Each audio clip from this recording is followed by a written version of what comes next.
partnership with the NSBLC.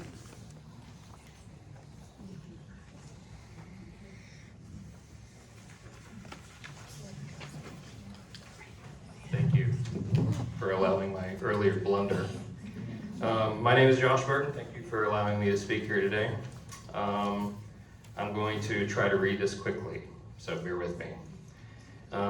I do have children in the district. I'm not a researcher, a data scientist, or a PhD. That said, I have professional experience in related fields. I'm here to talk today about the Southwestern City School Board's choice to partner with the NSBLC. The main point of my talk today is to talk about confirmation bias. That is, the tendency to interpret new evidence as confirmation of one's existing beliefs or theories. Okay?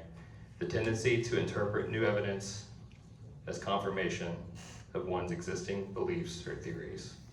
So let's explore that for a moment.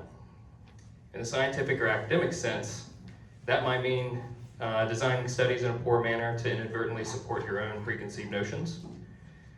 Okay, you want to know how many people speak English in a district, so you count them all up. You include folks who speak more than one language, including English. You include people who only speak English. So we're only going to do English. It's a poor example, but it's an example of choosing the data you want to support your cause that you've already chosen.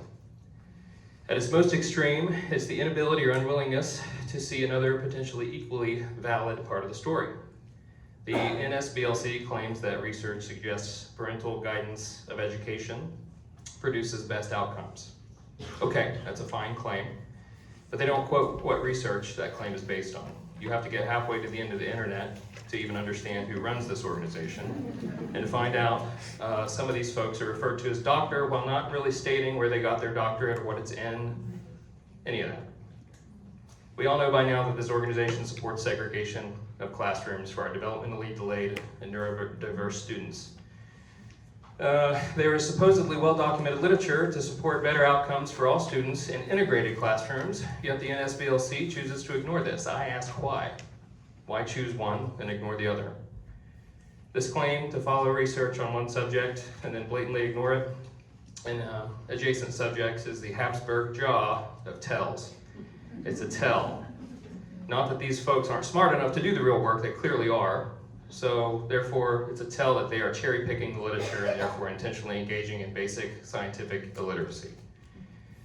Now, I'm not sure if our shadow board member is here tonight, but unfortunately, I'm not aware of any law that says you must truly consider all sides before making a ruling or judgment. Rather, these are ethical principles that are left to debate. Unfortunately, in some cases, this leaves these debates in hands of those whose motivations are driven more by money or personal success than by the truth or improved equitable outcomes. Yes, I said equitable. So in the end, I invite you to consider the facts by painting a mental image. Joining forces with an organization so blatantly motivated by non-science puts this board in a corner.